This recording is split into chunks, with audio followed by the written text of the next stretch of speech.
Students नमस्कार। Standard 10 subject English unit 3 an interview with Arun Krishnamurthy एमा part 3 शुरू करिए। Page number 30।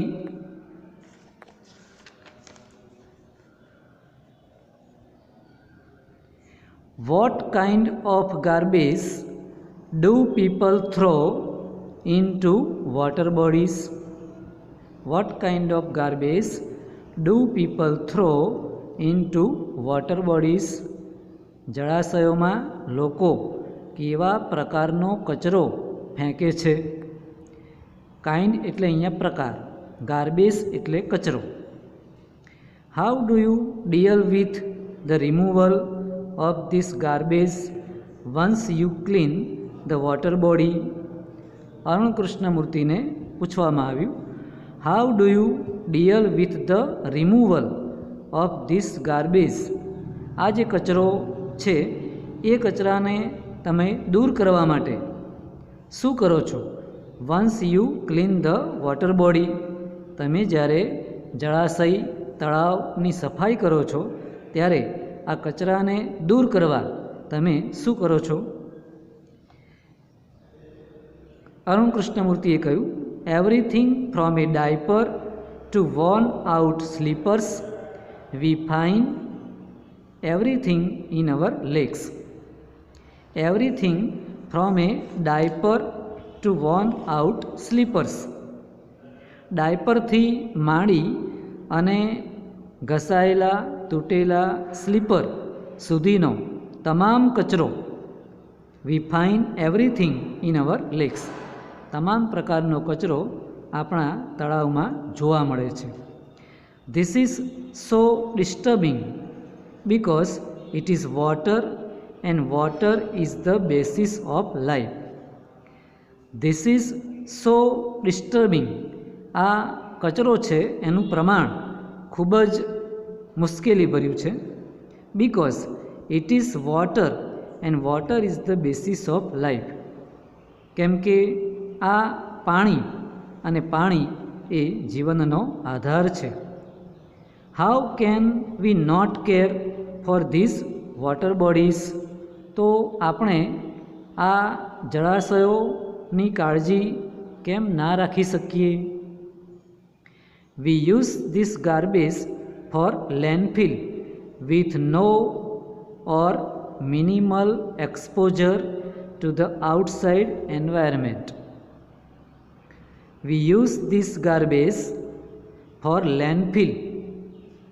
અરુણ કૃષ્ણમૂર્તિએ કહ્યું કે અમે આ જે કચરો છે એ કચરાને એવી રીતે જમીનમાં દાટીએ, લેન્ડફિલ જમીનમાં દાટીએ, with no or minimal exposure, જે નહિવત પ્રમાણમાં બહાર રહે, ટુ ધ આઉટસાઇડ એન્વાયરમેન્ટ, પર્યાવરણને ખૂબ ઓછું નુકસાન કરે એ રીતે જમીનમાં દાટીએ છીએ.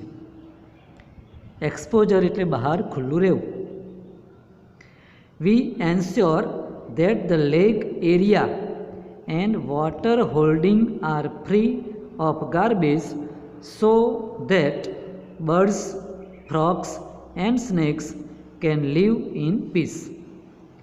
We ensure, અમે ખાતરી કરીએ છીએ, that the lake area, જે તળાવનો વિસ્તાર છે, and water holding અને જળાશયો છે, આર ફ્રી ઓફ ગાર્બેજ, એ કચરાથી મુક્ત હોય, એમાં કચરો ન હોય. સો ધેટ, જેથી કરીને બર્ડ્સ, ફ્રોગ્સ એન્ડ સ્નેક્સ, પક્ષીઓ, ફ્રોગ્સ મીન્સ દેડકા, સ્નેક્સ એટલે સાપ, કેન લીવ ઇન પીસ, આ તમામ પ્રાણીઓ, પક્ષીઓ શાંતિથી રહી શકે.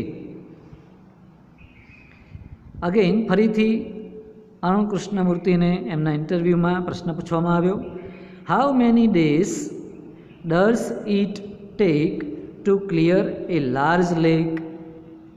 How many days does it take to clear a large lake? વિશાળ તળાવ હોય તો એ વિશાળ મોટા તળાવને એની સફાઈ કરવા, સ્વચ્છ કરવા કેટલા દિવસો લાગે? Do you use any special equipment for cleaning and safety? Do you use any special equipment for cleaning and safety? સલામતી માટે અને સફાઈ માટે તમે કોઈ વિશિષ્ટ સાધનોનો ઉપયોગ કરો છો? ઇક્વિપમેન્ટ એટલે સાધનો, સેફ્ટી સલામતી.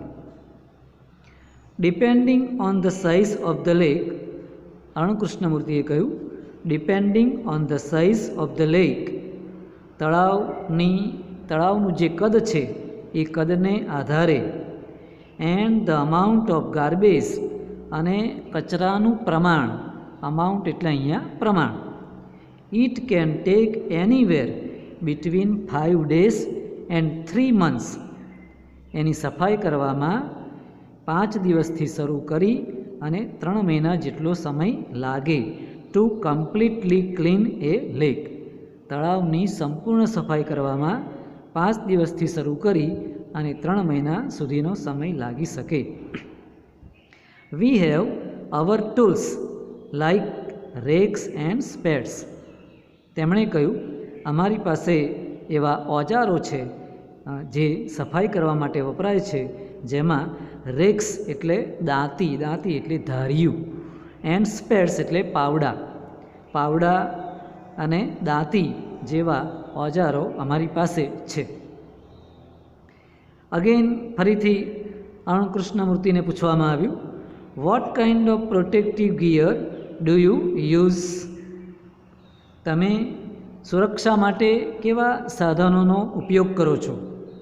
પ્રોટેક્ટિવ ગિયર એટલે સલામતી માટેના સાધનો, સુરક્ષા માટેના સાધનો. Can you describe the cleaning process briefly? એમને પૂછવામાં આવ્યું તમે આ જે ક્લિનિંગ પ્રોસેસ છે, સફાઈ કરવાની કામગીરી છે, એનું બ્રીફલી એટલે ટૂંકમાં ડિસ્ક્રાઇબ વર્ણન કરી શકશો? અરુણ કૃષ્ણમૂર્તિએ કહ્યું, વી વેર નોઝ માસ્ક, અમે માસ્ક પહેરીએ છીએ. વેર એટલે પહેરવું, નોઝ માસ્ક મોં ઉપર અમે માસ્ક પહેરીએ છીએ. સેનિટરી ગ્લોવ્સ, હાથ મોજાનો પણ ઉપયોગ કરીએ છીએ. એન્ડ કેરી રેક્સ એન્ડ સ્પેડ્સ, અને અમારી સાથે દાંતી અને પાવડા લઈ જઈએ છીએ. With which we collect the garbage, જેના વડે અમે કચરો એકત્ર કરીએ છીએ. એન્ડ ડમ્પ એટલે ઠાલવવું, ઇટ કચરાને, ઇન ટુ કલેક્શન બકેટ્સ, જે એકત્ર કરવા માટેની ડોલ છે, બકેટ્સનો મિનિંગ છે ડોલ, એ ડોલમાં અમે કચરો ઠાલવીએ છીએ. Which are taken to the garbage truck, અને પછી એ ડોલમાંથી જે કચરા માટેની ટ્રક હોય છે એ ટ્રકમાં તેને લઈ જવામાં આવે છે. We also use heavy machinery, આ ઉપરાંત અમે કચરાનો નિકાલ કરવા માટે ભારે મશીનરીનો પણ ઉપયોગ કરીએ છીએ. લાઇક અર્થ મૂવર્સ, માટી ખસેડવાનું જે સાધન હોય છે તે, એન્ડ પોકલેન, અને પોકલેન જેવા સાધનો. Movers, earth movers and Poclain એટલે આપણે સામાન્ય રીતે તમે જે જેસીબી કહો છો એની વાત છે, એવા યંત્રોની વાત છે. ટુ ડેસિલ્ટ ધ લેક, તળાવમાંથી કાદવ કાઢવા માટે આ પોકલેન જેવા સાધનો. એન્ડ ક્લિયર ધ વીડ્સ, અને જે નકામું ઘાસ છે એને પણ દૂર કરવામાં આવે છે. એન્ડ શ્રબ્સ એટલે નકામા ફૂલ છોડ, ધેટ આર હાર્મફુલ, નુકસાનકારક ફૂલ છોડ, ઘાસ અને તળાવમાંથી કાદવ, ડેસિલ્ટ દૂર કરવા માટે અર્થ મૂવર્સ અને પોકલેન જેવી મશીનરીનો પણ ઉપયોગ થાય છે. વિદ્યાર્થી મિત્રો, આગળ પણ તમે વાંચતા રહેજો. ઓકે.